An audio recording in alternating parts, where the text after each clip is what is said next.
very good afternoon to you if you are out there. Welcome to this program, special program. This here will be a weekly program in perspective.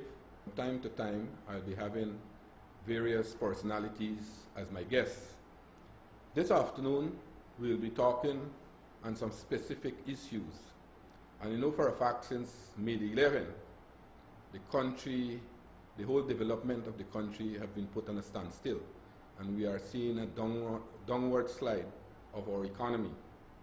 Well, I have here with me this afternoon, the first person to be my guest is a well-known Barbician. And I have started with a Barbician because just now he came from the quarantine. And almost every single day when he was a minister, when he normally visit us in Barbies. And today, many residents in Region 6 and across the country are looking out to see who is the Minister of Agriculture or who are the various ministers heading the various ministries. You know for a fact that all the ministries, the names of these ministries now have been changed. And I doubt whether Guyanese as a whole knew what are these names. So as we go along, we'll be discussing some topical issue. But before I get into those, I want to welcome my guest, former Minister of Agriculture, as I said, a well-known son of Barbies. He will be with me here for the next hour and so. We'll be discussing, as I said, topical issues. We will also want to hear from you. We'll have an interaction. And after we will have talk about 30 minutes or so, we'll be opening the telephone lines so that we can hear your concern, we can hear your views, we can hear your comments. Dr. Ramsammy, welcome to this first program in Perspective. Thank you very much. And I hope that this will be a very interactive program. Well, this afternoon, as a matter of fact, I invited you specifically here so that we can discuss issues not only affecting Barbician, but major issues affecting our country. And first of all, you know for a fact that the sectors that you were heading, like the rice sector, the sugar sectors, and other sectors in the country, we are seeing a downward spiral now of these sectors. I want, first of all, to ask you your views, what you feel are responsible for the downward slide, and how our people will fare in the future. Thank you, Zulfi, and thank you for having me as your first guest. I'm really, really privileged to be here. And give me a second to say hello to all our sisters and brothers in Regions 5 and 6. I know many of you had inquired where I was. I remain very much part of the struggle. Ill health forced me to be absent a little bit, but you can be assured that as our people struggle to bring back dignity and bring back development, that I will be very much part of that struggle with the People's Progressive Party Civic. You know, Zulfi, it is really, really shocking, the downward spiral in the economy of our country. And such a downward spiral will have a huge impact on the social welfare of our people.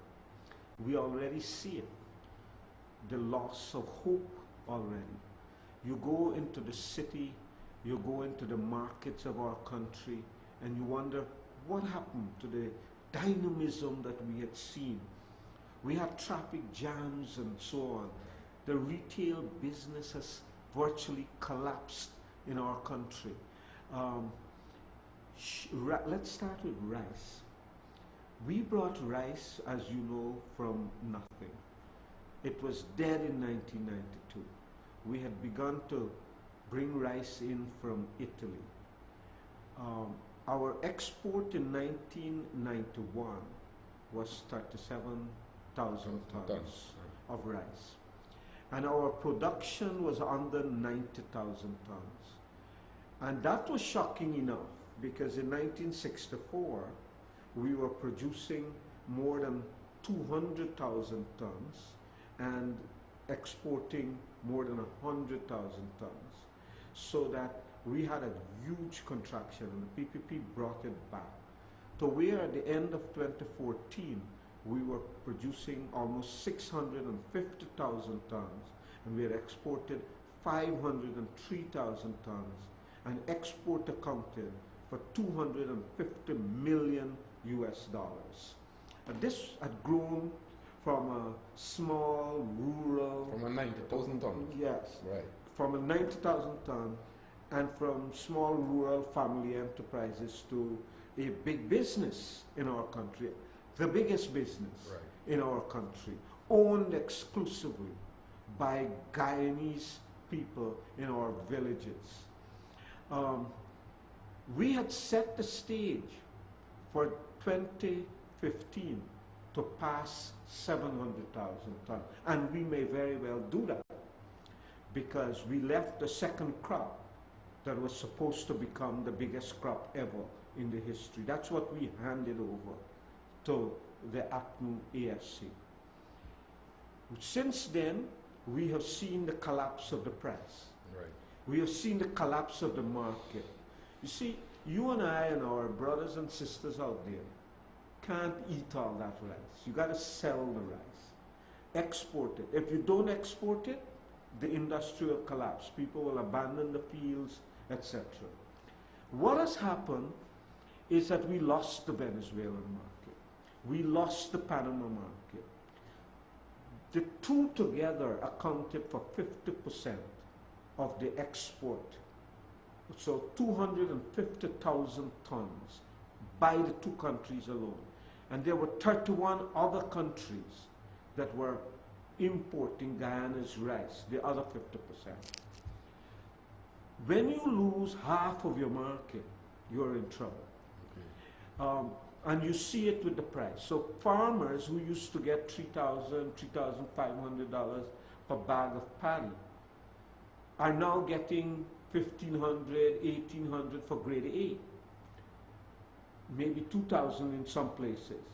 But for under grade A, some farmers are getting less than $1,000 per bag for paddy. This cannot sustain the industry, and many will not be able to go back.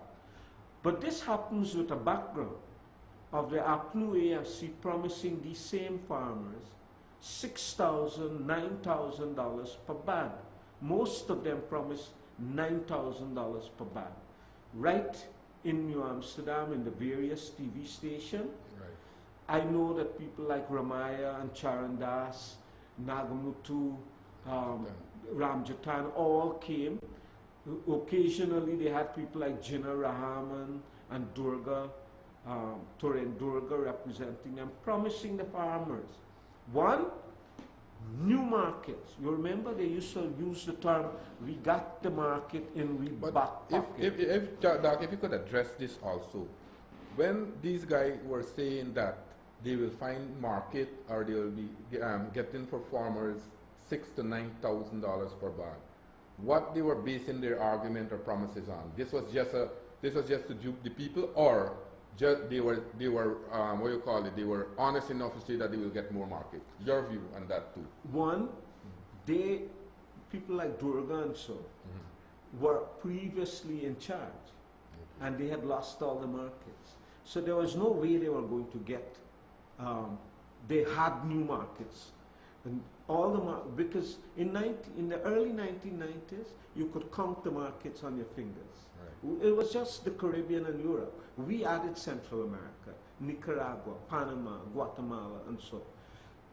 In Europe, we were only selling to the UK and to France. We added Spain, Portugal, Italy, France to the people who were buying our rice. So that this is the success story that we had. We added Cuba. We added Haiti to the market, and they said they were going to get more. And they promised the people, and obviously, you know the answer. They were duping people. They were lying that they got the market, and they said within the first day of being in government, they will bring out new high-priced market. Instead, within the first day, we lost market. And let me just say this. The market was not lost because of the border issue with Venezuela. Okay. We lost the market before that. Because in fact, one of the first acts of this government that we don't talk about much, people don't pay attention to, is there is a small Venezuelan airline called Conviasa. Conviasa had to pay a escrow account of $200,000. This is in case they go bankrupt or they stop coming to Guyana, you would not have passengers that are left here. Right. You know, so they have to pay fee. security for $200,000. They hadn't paid it.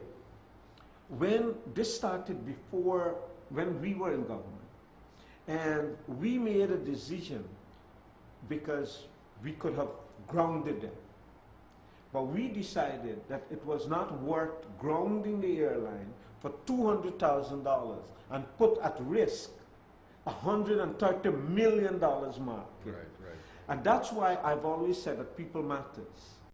It's not about how bright people you have and so, because the PPP could have made a legal decision to ground it on the basis of a $200,000 escrow, but we thought that in the interest of the farmers of Guyana and the interest of Guyana for all of our citizens, it was important that we protect the $130 million US market.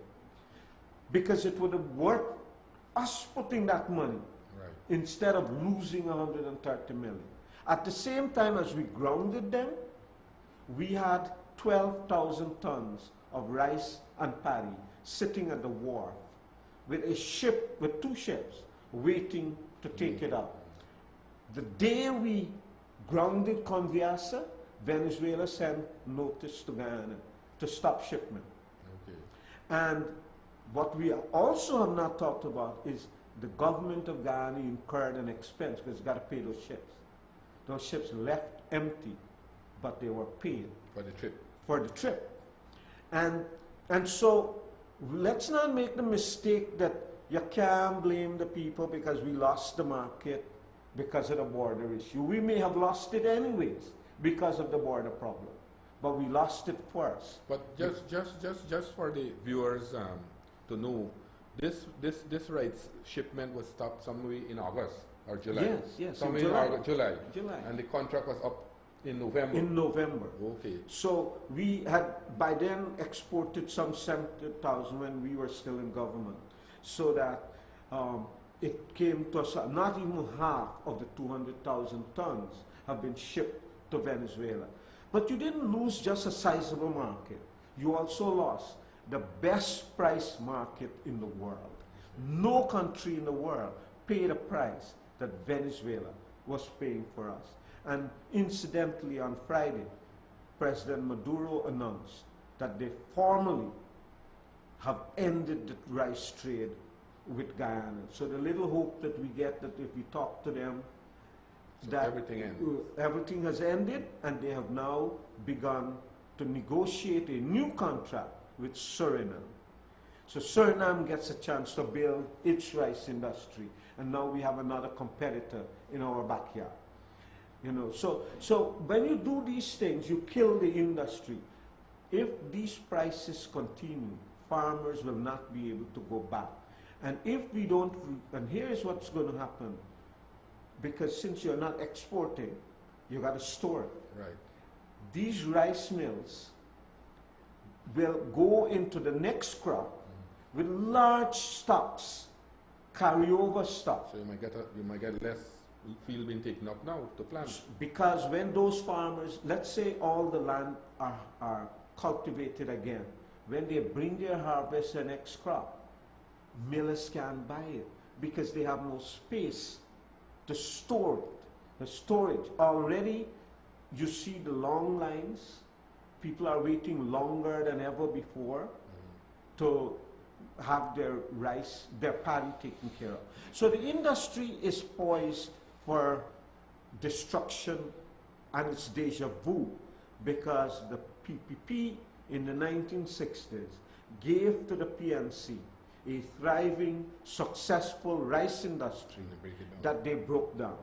And it's not even 6 months yet, and the rice industry is threatened with breaking down. But what that does, also, the retail industry is affected. Things unrelated to rice. Because if rice farmers can't generate the cash, Yeah, you wouldn't get the and money. you're talking about, you're talking about, together with local sales, over 300 million US dollars circulating in this economy. 300 million dollars. Count how much US dollars that is. Doug, just to address some other issues fast, because we get, Yes. I think we got a lot of other important things also to talk about. First of all, the Petro-Caribbean Fund, or the Yes. Petro-Caribbean Agreement. Right. I want to address that one. I know for a fact that Guyana was the only country in the Caribbean that took advantage of this Petro-Caribbean Fund to barter rice to repay our loan in rice, that one. Secondly, when this de facto government took power, they said that the Petro-Caribbean Fund was empty. I want to explain that to the farmers, tell them what is this fund and what the money was used for. And thirdly, I know for a fact you was intimately following the debate on the budget when we were in Parliament. You normally text me. And you know, in the budget, the Minister of Finance, he said in the budget, and he has it in his budget, that the government will put aside, or the government have $23 billion for the rice farmers. And when the opposition leader now asked him, where is this money, if this is real money, he didn't respond to us, he didn't answer the question, and today we are hearing that these money are not, or this money is not real money. If you could address those three issues very fast. Well, first of all, let me deal with the $23 billion. And everybody knows that I'm quite a civil person, but I'm also a very frank person. The Minister of Finance and APNU AFC lied. It was a bare-faced, shameless lie. And you will know that as soon as they read that budget, I made a statement that there is no such thing for the farmers. They knew that they had no $23 billion for the farmers, but they lied. And in fact, the lie is so barefaced because, as you discover and your colleagues discover in Parliament, it was not even in the budget. Right. But they read it in the speech. So they have to know, because according to Mr. Granger, they are being paid large sums of money because they are efficient, Well, you deal that and so just on, now. right? So $23 billion, that was a barefaced lie. And today we now know. And now Mr. Jordan admits that there was no such thing as $23 billion. And I knew right away, without even watching the budget book, because I signed the contract with Venezuela. Okay. And the exact value of that contract was $23 billion. Okay. It was exact. And so what that was is this, the Petro-Caribbean. We buy oil from Venezuela, like we would buy from Trinidad or anywhere else. When you buy oil, you pay for oil. So Guy Oil was told that you got to buy oil from Venezuela for the local usage. And what Venezuela told us is that a part of that money Guyana can keep for its national development as a loan, not as a grant, as a loan. Same thing Jamaica, same thing St. Kitts, St. Vincent, etc. So you have, it's Venezuela giving us a loan for development. But in the case of Guyana, Venezuela decided they will buy our rice. This is a deal Chavez and Jack Dale made. We were the only country. We were the only country. So now, what Venezuela turned around to us and said, that money that you're keeping back, that you owe us for oil, Paying rice. keep the money for rice. So it's a paper transaction. Instead of we sending money to Venezuela for oil, and they send back the money to Guyana for rice, we send the rice, they send the oil, and we transfer the money to its legitimate owner. That is the people who sold the rice. So we didn't get to keep it. So Guyana is the only country where the loan to Venezuela was zeroed out. Because for every dollar that we owed Venezuela for oil, we paid for rice. And so it was zero. So the account is supposed to be zero. Because after you reconcile, you know, they send oil for a period of time, we send rice for a period of time, and we reconcile, and it's supposed to come to zero. Because how much rice Venezuela bought from us depended on how much oil we bought. I didn't even say that on the Conviasa thing, because one of the first things this government did also is to decide we're going to start talking to Trinidad about buying oil. If you don't buy oil from Venezuela, you can't sell rice to them. Right. So that's the Petrocarib deal. So that's the other thing, when they said to the people of Guyana that the Petrocarib account was empty, the PPP took all the money. They were misinforming people, and it was not ignorance. It was deliberate, barefaced, shameless lie. So as the rice goes to Venezuela, this money that has been put in an account are being paid to the farmers that export the rice. That export the So you rice. can't have an account sitting there in funds, because this money always moves out of the account to pay the people exporting. Yes. Right? Good. So I'm glad every time the miller take rice to the wharf, you pay them. we pay them. Right. And then they pay the farmers. So they were lying again to the So nation. they were lying to the people. Doc, two other things. I know I will leave in the big matter for the last, but then we'll have to take some calls too to get feedback. Yes. Let us discuss a little bit on sugar. I'll be For the short on this. for the last couple of months, we have seen production, so to speak, increasing. As a matter of fact, many Gaisuco estates across the country have been making an extra bonus days pay. And this government is raising them chest and say that, look, we are responsible for this. You see how sugar is being run now? And they are saying that because of their performance, the factories are, management, the factories and the workers now are performing. I want your perspective on that.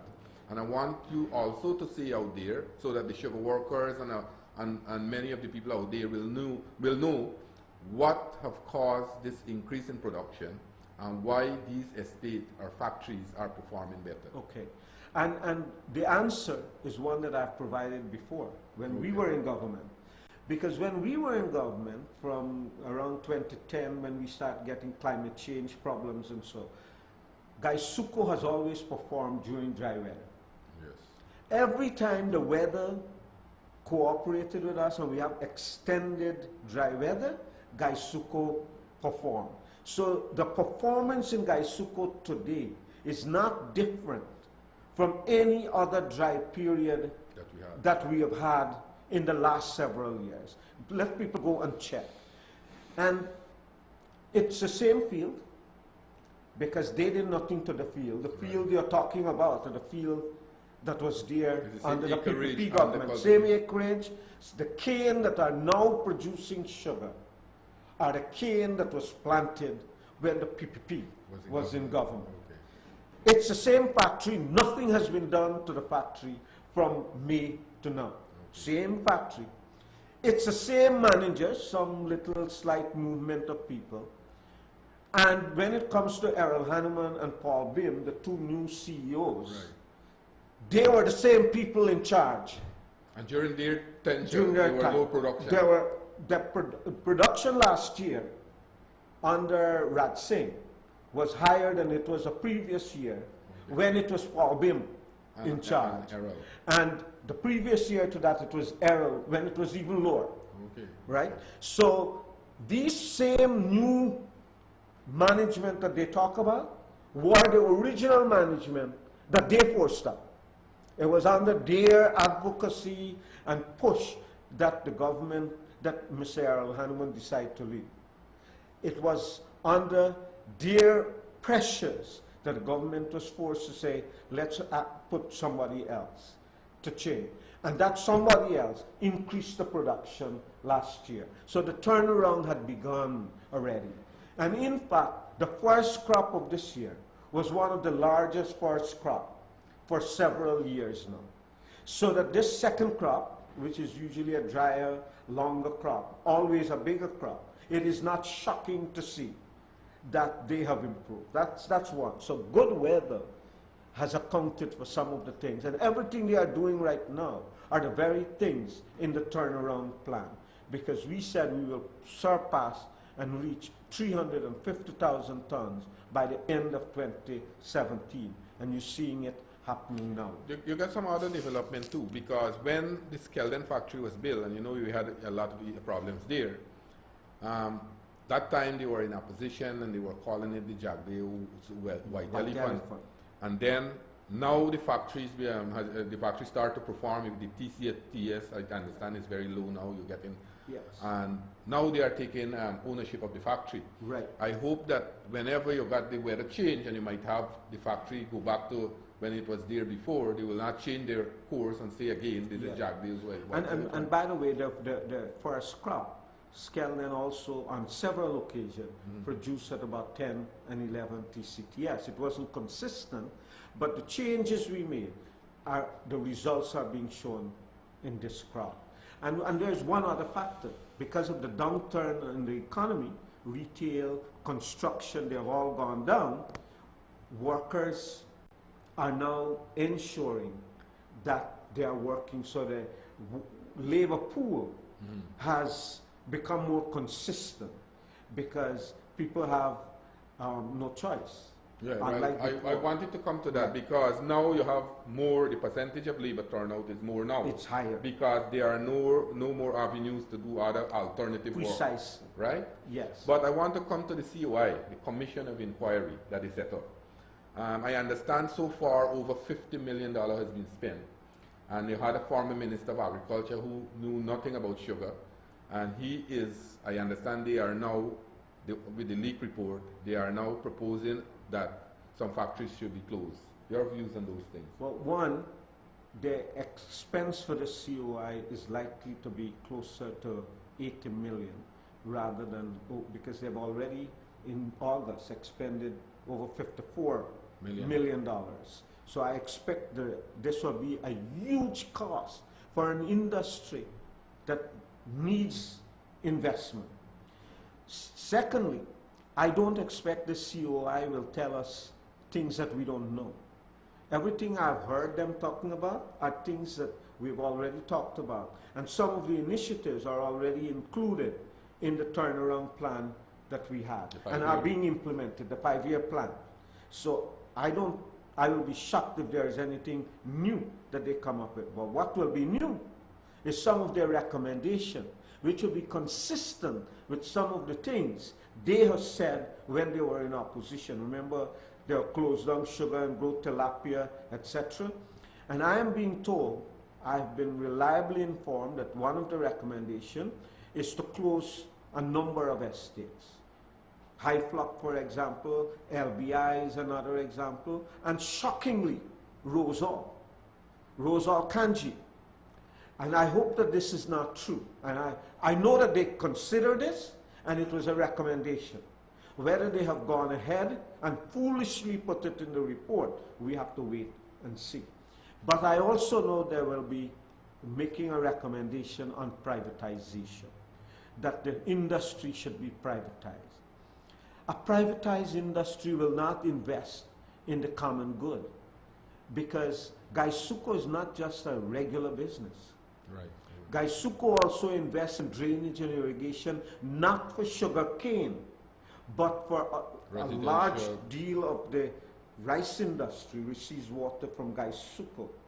And residential areas, the whole of large areas, you know, all of these areas depend on sugar for drainage and social services. And the social services, health centers, the community centers, etc. Tell me which private sector is going to do this. We see, and we have precedent, bauxite. And bauxite, which was government-owned and continued for a while, had to be handed over to the private sector.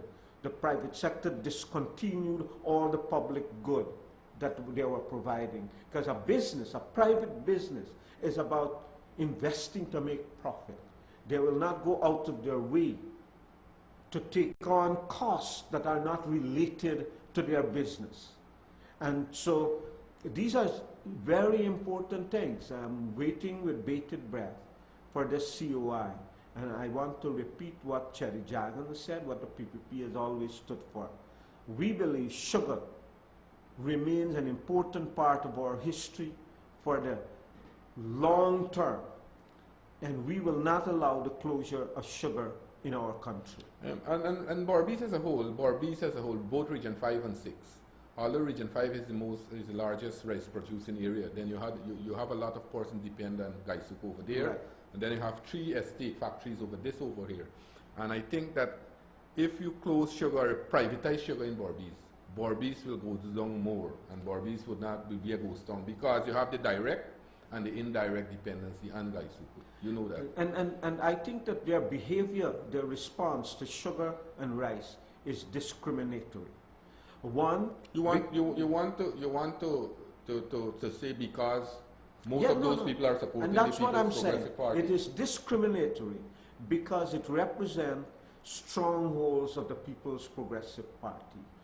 In the case of rice, they said, what are you blaming us for? It's a private sector business. But mining is also private sector.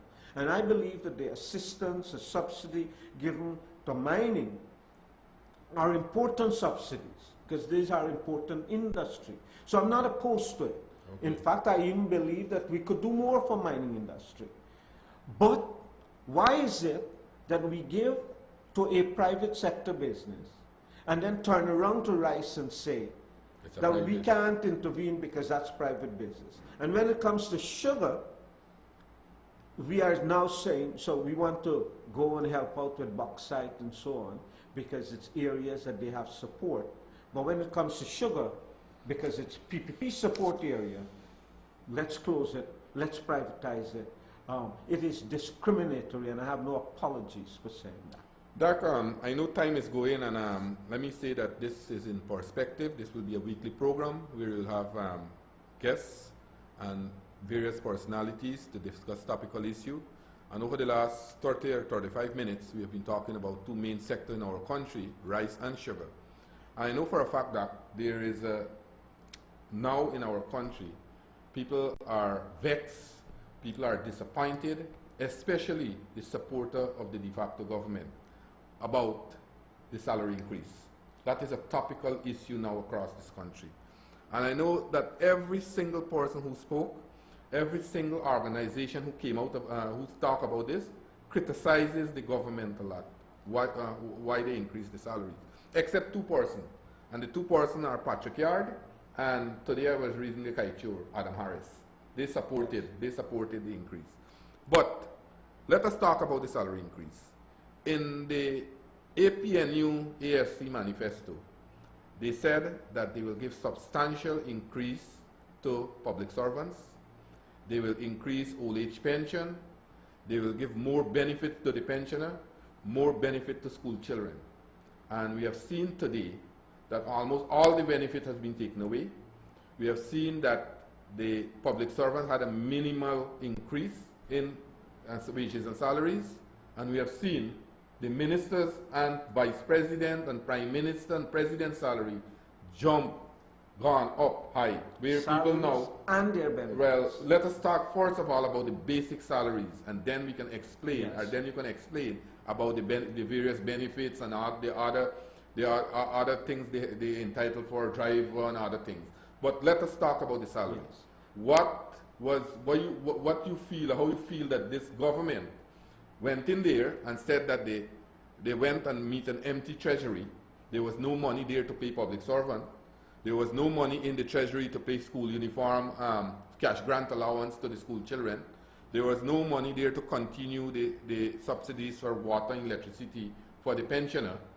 And then they went ahead and increased their salary by millions and millions of dollars. Let us hear your views. I am personally disgusted, and I believe that that is the common sentiment for our brothers and sisters in this country.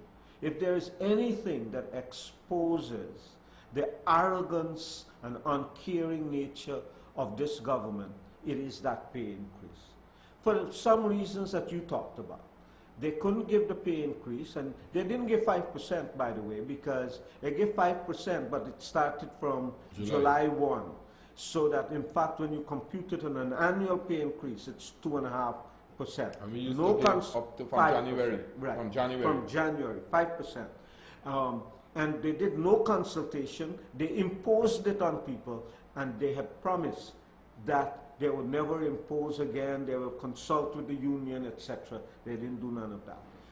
They cut out the $10,000 per child because they said they don't have any money.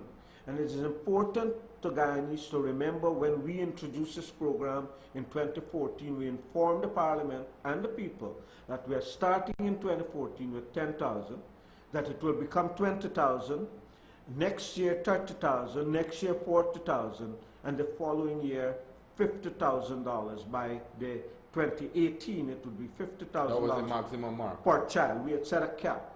Okay. We said we wanted to give 50,000, but we can't afford, so we're starting where we can afford. Remember, Walter Lawrence responded in Parliament saying such a miserly sum because we would give more. And they cut it out, but they had an explanation. The treasury was empty. They refused to cut back, which they had promised. Treasury was empty. They didn't double their pension. Treasury was empty. But we also know, and the PPP, together with the Free Press, like Guyana Times, revealed that on day one, they made a decision that they were going to increase their salaries. Not by 5%, not by 10%, but a phenomenal, astronomical increase. Let me give you an idea. Miss Paulette Henry, who is from New Amsterdam, is a junior minister, will be making close... No, Nicolette Henry. Nicolette Henry, sorry. Will be making close to $1 million a month. When I, who was... She's a junior minister. Yes.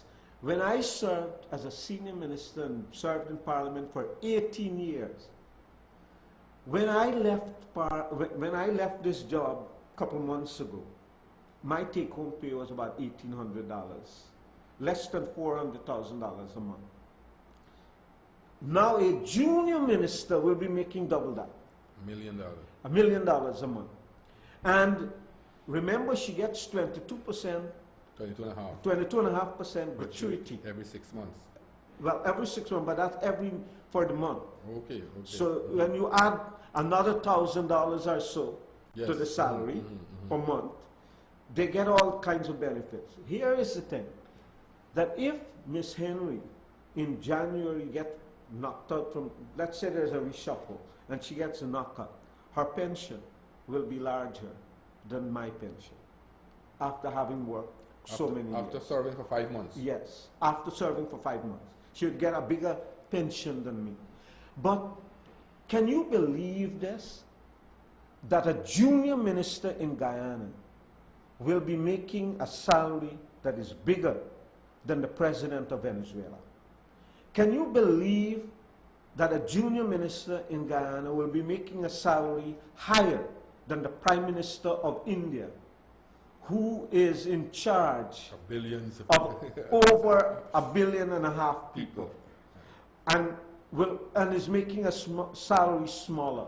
And these people say they can't live. But you know what's more nauseatingly arrogant and disgusting about this pay increase?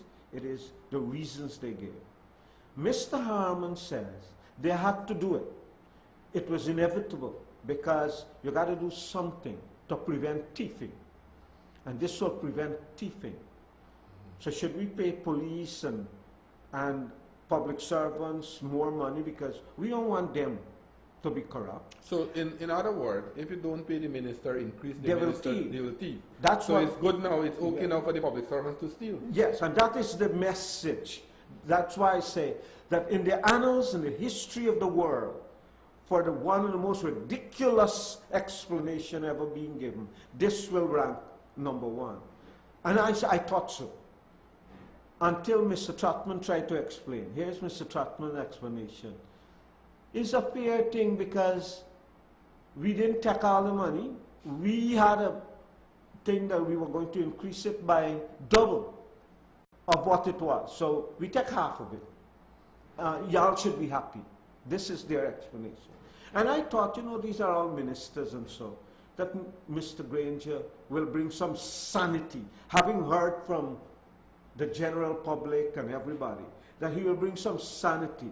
So Friday, Mr. Granger announced that this was a necessary pay increase, because it was necessary for 3 reasons. One, we need committed people in the cabinet. I didn't know that we had to buy people's commitment. 2, we had to buy efficiency. But didn't we all go to the people during the election campaign and say, vote for us? We have efficient, committed people. Right. Now you're turning around and telling the people, well, you haven't given us this job, as if the people put a gun to your head. You got to pay us. We don't come cheap. This is what he's saying to our people. And he's saying that if you don't do this, you can't have a good government. But with all of this said, aren't these the same people who said that the PPP people were making too much money? Remember Nagamutu's description of it? That we were fat cats and we were living in a Cadillac lifestyle, in a donkey cart economy. Well, guess what? They are now super fat cats, and they have abandoned the Cadillac, and they are living in a limousine, and in Ferrari, you know, Ferrari lifestyle. But Doc, I want to touch on this one. Moses always make say a lot of statement that he is not responsible for. And I saw on Facebook, a lot of people share it on Facebook, and some of the things he said during the election campaign. And one of it was that about the donkey economy in a Cadillac lifestyle, and Cadillac lifestyle and donkey economy. He said that he refuses pay increase from when he was a minister. He refuses to travel first class. He refuses to stay in a 5-star hotel. But I understood the other day he and his whole family went overseas on government vacation. I don't know who paid for the traveling expenses. I know for a fact that he will be making about $500,000 more than former Prime Minister Sam Hines. I know for a fact that in the budget, when we had the debate and we were questioning his ministry, $63 million will be spent on his house, and the house that Comrade Sam was living in. Another 23 million, including the 63 million, 23 million for a Land Cruiser, and another some million for furniture. 22 million. 22 million for furniture. Yes. And this man is saying to the Guyanese public that he is a man like Mahatma Gandhi. He's a man following the footsteps of Cheddi. And don't forget that within 24 hours, Ministry of Works had to go and do a new road and a new bridge to his home. Where he lives. Where he lives. Mm-hmm. And Mr. Nagamutu was clearly lying when he said he never took the pay increase because he was the first in line. And secondly, I know that he traveled first class, but let's forgive him for that. But he now, there is this big pay increase. I challenge Mr. Nagamutu to not take the pay increase, and I challenge him not to travel first class. And there are other things that are disgusting about this pay increase, because when we look at the fact that they wouldn't pay any electricity, no water bill, no security bill, most of the time they eat free. They have gardener, they have 2 maids each, they have their phone bills paid both for home and their cell phones, and they usually have 2 cell phones. They have fancy cars driving around. 24 hours a day they have drivers around them anytime they want to go. So essentially, they have nothing to pay for. And this is what is disgusting about what Mr. Granger says. Because these people have nothing to pay, and he and Mr. Harman says, but you know they were earning this before. Well, Mr. Nagamutu was a lawyer, maybe he did. Mr. Harman was a lawyer, maybe he did. Mr. Ramsammy was a lawyer, maybe he did. Mr. Williams was a lawyer, maybe he did. But did they pay taxes on what they made? Let them release their income tax to prove that they were making more money when they were out of government. Than when they were out of government. And then Mr. Granger said something else. that all of them that were either in the private sector or working for big salaries. Really?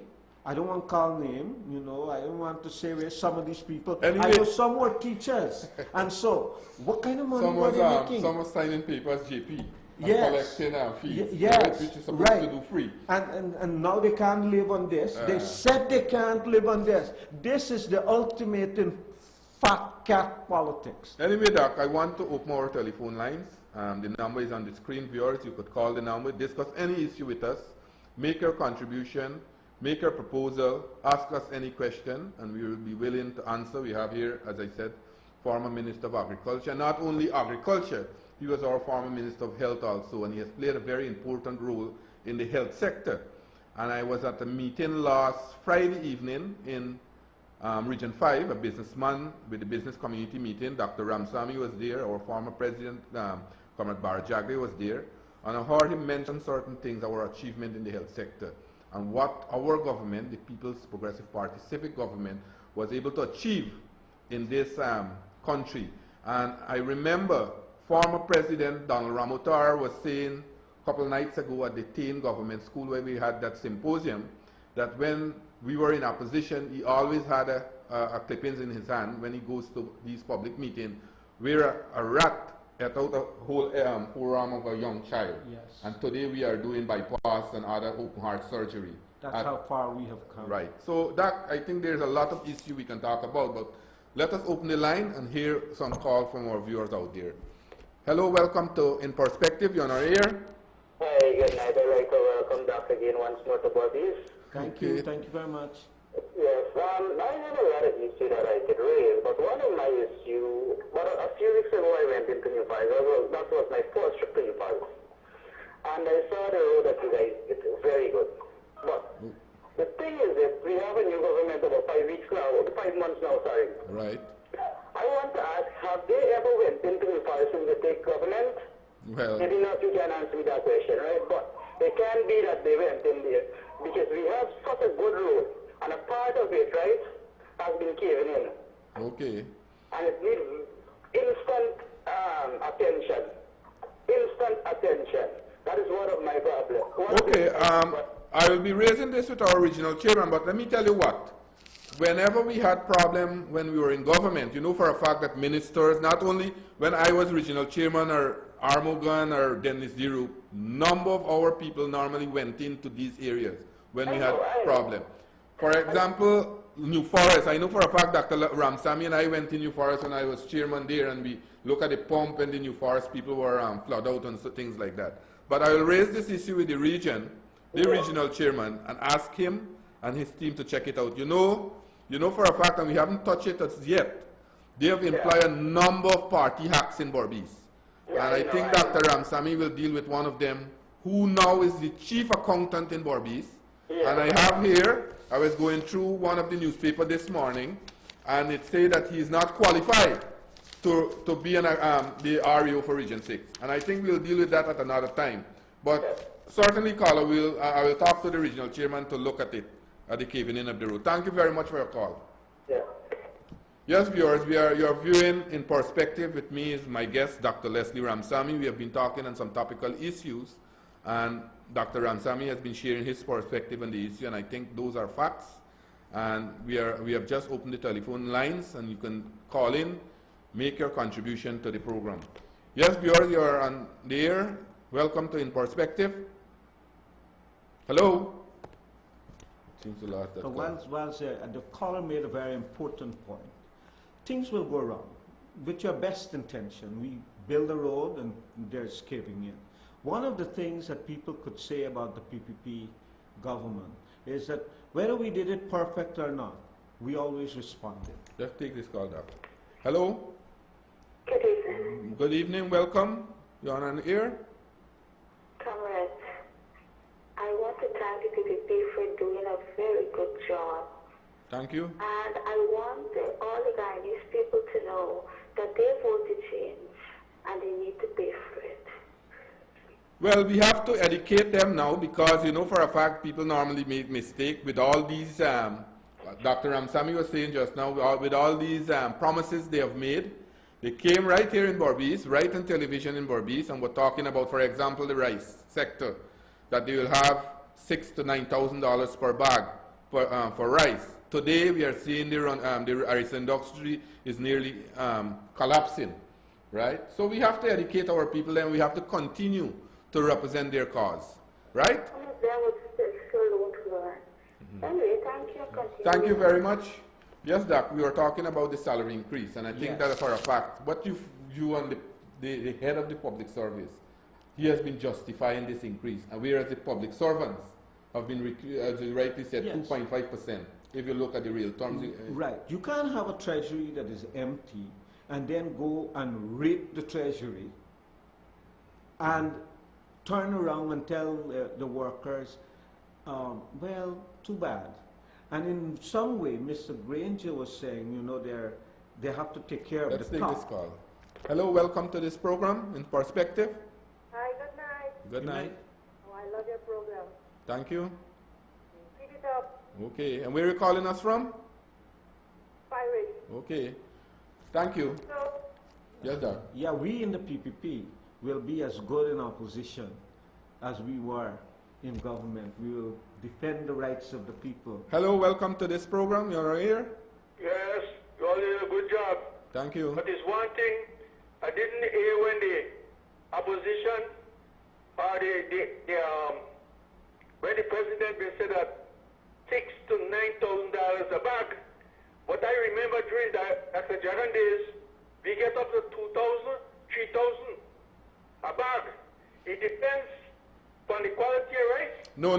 In the election campaign, what Dr. Ramsammy was saying, in the election campaign, although we had markets in Panama and Venezuela, and the rice price at that time was between $3,000 to $3,500 per bag, Yes. the opposition at that time, the AFC, APNU, went on television and went across the country and told farmers that they will have markets for them and they will have more money, between $6,000 to $9,000 per bag. But let me tell you something. Politics is a dirty trick. Okay. I studied since in the 50s, me a big chap. Since in the 50s with Dr. Jagan and Bornam and them.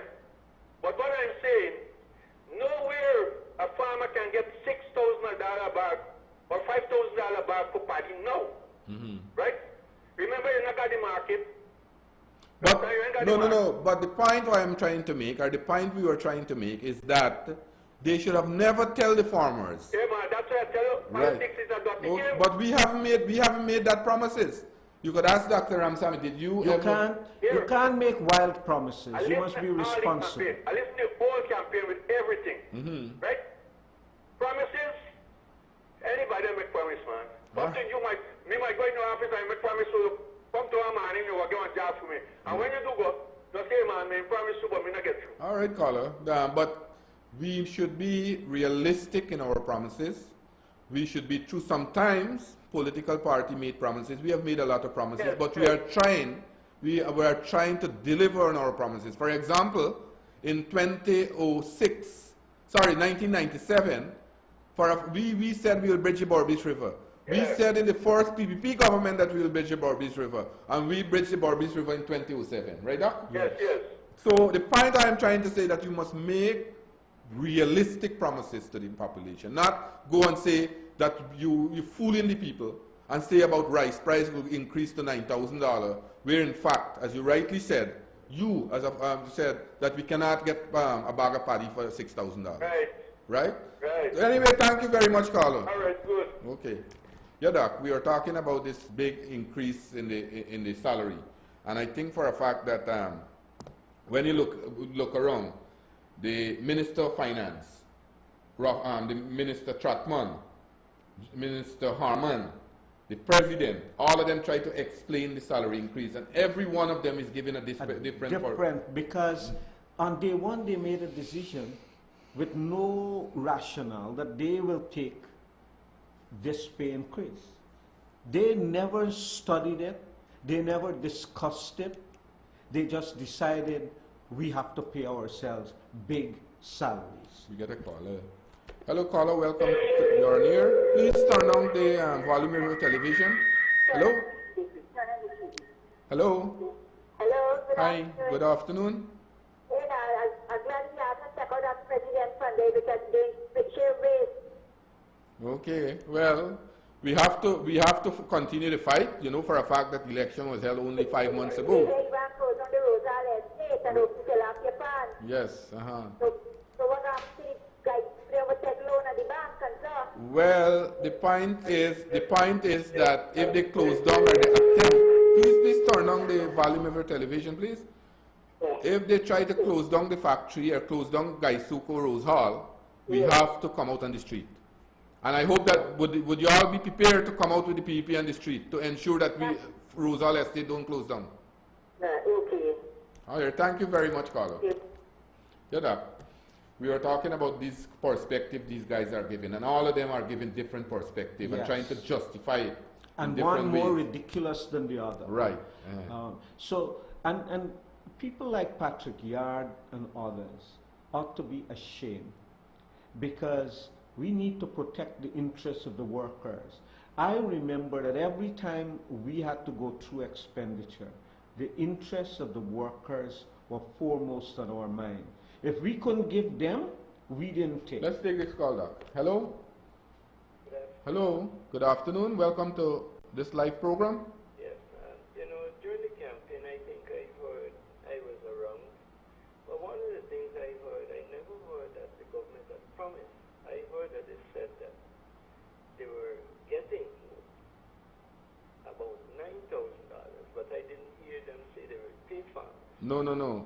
On a program on DTV8, right, Mr. Ramjatan, who was on that program, said that if ever they get into government, that farmers' rice price will increase between $6,000 to $9,000. You could go back, and I think you can get it on YouTube too. You go on this program, Issue Alliance on the Move, and you go on YouTube and look at this program. I think you will find Ramjatan saying, that if ever they get into government, that they will get between $6,000 to $9,000 per bag for paddy for the farmers. I will check it out. And they repeated it every night in Essequibo. But even if they were saying that that's what government was getting, they were lying to the people. They knew they were lying. So you were just lying, making promises. And now, guess what? We are finding out the truth. All right, farmer, and that is one of the things I would have been glad to know that I get. By the way, on the other hand, the caller calling about the roads, right? Okay. And I'm certain that the roads, it is not this current government who built it. Mm-hmm. Okay? No. We accepted it because let me tell you, if you New Forest, Sometime though. you know New Forest is an area where the creek ran alongside the road. I know it. And every time you can have an paving of a road there because it's very close to the creeks where you have a lot of movements of water. So I think, as I said, I will ask the regional chairman to go there and check it out so that they can do some remedial work. Thank you for your call. Thank you. Doc, I think that is program time, and I know for a fact I want to tell our viewers out there that we'll be having a similar program like this from 7:30 to 8:30 at NTN in Tain, and we'll be discussing some other issues, topical issues. I think the time ran out so fast. Yes. But let us hear your closing contribution. I think this is a very important time in the history of our country. One of the things that I'm shocked by is the arrogance of our new government so early. I had thought that, having assumed office at this time, that they will be humble, that they will face up to the challenge and continue the development work, because no one can dispute that Guyana was on an upward trajectory. And whether you disagree with us or not, we should continue, even if you bring in new initiatives, we should, and even if you stop some initiative, continue the development trajectory. That's number one on our agenda. What I'm shocked by is that instead of working on the development and protecting the gains we have made as a country, they are out witch hunting. They have distracted themselves and the country from the number one job at hand, which is to continue development. And all of us will suffer. It doesn't matter who we voted for. All of us will suffer. Already people are seeing that. And in response to people urging them to get on with the business, they respond with arrogance. It's we business, it's we the government, who are you to tell us what to do? They even ignore their own supporters. When a Mr. Ashley Jackson, one of their father figures, turned to them and say, y'all get on with the work and forget this stupidness. It is time for them to listen. Instead, Mr. Granger goes out and says, listen, there's nothing you can do. These are irreversible. We have decided, it's done. And this is the problem that we have. So instead of us putting our energy and our thought into fighting crime, into developing the economy, what we are doing is, what are we going to do with Jack Deal? What are we going to do with those ministers? You are focusing on audits that can't bring up anything. You're spending hundreds of millions of dollars. And that parent that was looking out for the $10,000 is no longer going to get it. No? And that's what shocks me. It's the arrogance. Let me end on this note, that such arrogance is symptomatic of dictatorship. It's the arrogance of dictatorship that we are facing today. Dr. Emily, thank you very much for coming on my first program, and I hope that you will be a regular contributor to this program. Let me thank the viewers out there for looking at our program. As I said, this will be a weekly program where I will be bringing various personalities to discuss topical issues. This afternoon we have tried to discuss 3 topical issues: the rice sector, the sugar sector, and the big salary increase. Next week we will be discussing some other topical issues. And viewers out there, let me thank you, and a very good evening to you all.